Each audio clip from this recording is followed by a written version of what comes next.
yan? Yun ang tanong, di ba? Oo nga, eto, mga manok na formado sa Valenzuela City kasama si parang Drew. Hi! Kinakain ba yung mga manok na yan? Wala lang. Nakalonggan. Model.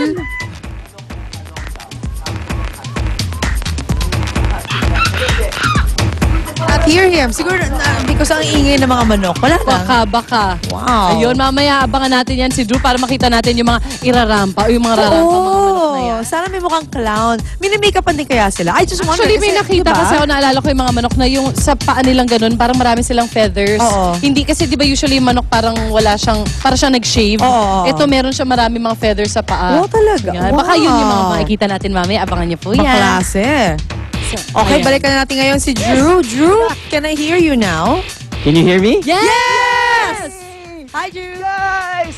Mwah! Going back. Hindi, kanina sinasabi ko, yung sinasabi nyong manok na may long gown, tawag ko dyan, hot chick.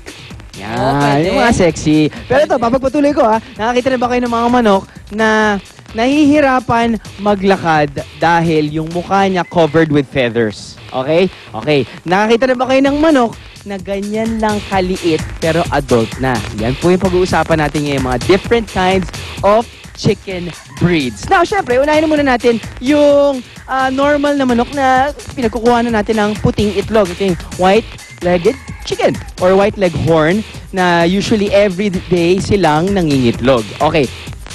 Pakita natin yon, I guess, next time na lang in the world, no? Pero ito, pag-uusapan na natin yung mga different types of breeds. Tatlo muna pag-uusapan natin. Kasama natin ngayon si Joy Mancilla, President of the Philippine National Pigeon Association and Philippine Fancy Poultry Club. That could be shorter, brother. Good morning, brother. Good morning. Okay, pag-usapan na muna natin ang tinatawag nilang Silver Sea Bright. Okay.